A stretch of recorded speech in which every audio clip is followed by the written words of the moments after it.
What's going on, everybody? It's Cam here at All Things Automotive, and today we have a 2020 Ram, and this is a Laramie 4-door extended cab 5.7 liter.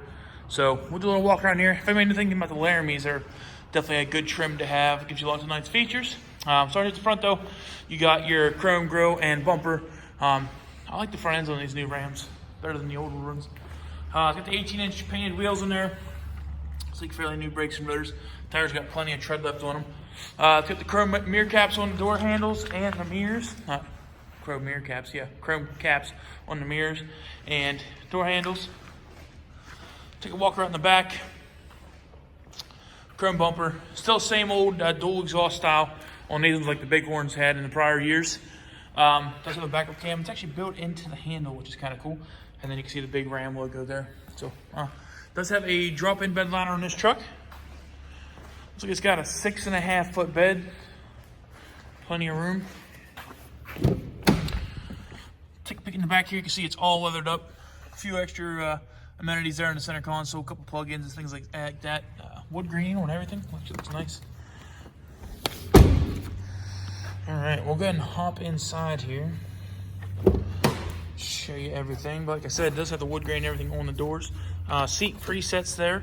Electronic controls for your windows, locks, and mirrors. Electronically adjustable seat. We'll go ahead and just slide that back here. Lean that up a little bit if I can. Keep on going. There we go. Alright, so left side of the dash here has your headlight controls and then your scroll dimmers for your dash lights. Try to put two words into one. Back side here has your wiper controls. And then actually the back side of the steering wheel on both sides, right and left, have radio controls for volume and your seat. So this directional pad here is for this display up front. Then it does have your controls here for hands-free talking. And then your controls on the right are your cruise control settings. And then you do have your gear selecting here in case you're pulling a trailer or something. You can gear down so you don't have to worry about hitting the brake constantly. Push button start.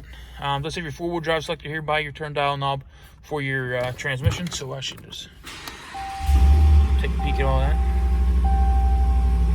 See, drive and everything.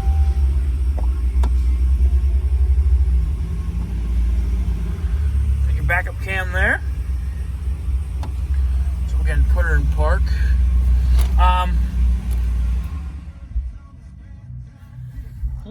Somebody was blaring like comes. Anyways, on radio here, it does have the touchscreen for your vented seats and your heated seats and your heated wheel and everything like that, as well as it does have the backup cam. Obviously, you saw it was lit up before. It's grayed out now because I shut the vehicle off, so it doesn't want anything pulling power. All your radio controls and stuff are down here. Like I said, it does have a climate control screen by itself for your heated seats and everything, or you have the direct climate control for the vehicle. I won't let me turn it on because of the vehicle. But you can control the heat and AC and everything all by the touchscreen. Down here, it does have the controls as well for your heated seats and everything, and then your standard heating and cooling controls are below that. I do want to start this back up because you can't see what these buttons are down here without the lights on. So it does have a tow haul switch as well as a traction control switch. Below that has a couple USB plug-ins. It does have two Type-Cs as well as your standard styles and then an auxiliary plug-in. Plenty of extra storage there, like little business card holder area right there. Cup holders, all rubberized, so if you spill anything, it's pretty easy to clean up. Then you can see it down in there. And actually, this might come out somehow. It does. It slides back and forth. So there you can see it's got lots of room in the center console. So I'm going to shut that off since we are inside. A couple garage door openers on there. Illuminated visor on the driver's side. Illuminated visor on the passenger side. Still went with the two glove box compartments. Oh, this one's kind of hidden, which is pretty sweet. It's branded Laramie. And then in there you can see it has all the factory books and stuff, as well as a safety checklist sheet. Be sure to check that out if you test drive this vehicle. It's everything we did to the vehicle to make sure it's safe for you and your family. So I think that's about it, guys. 28,609 miles on this truck. So just do a final walk around here. We try to be as transparent and upfront about everything, show all the great things about a vehicle, as well as any minor flaws it may have. So we'll do a little final walk around here. Across the hood and everything. Down the side, try to step back a little bit so we can see the whole truck.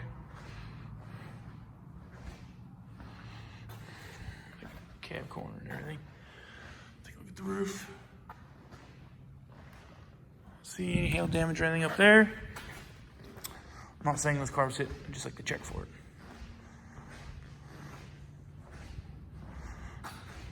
Around the back, does have a little scratch right there.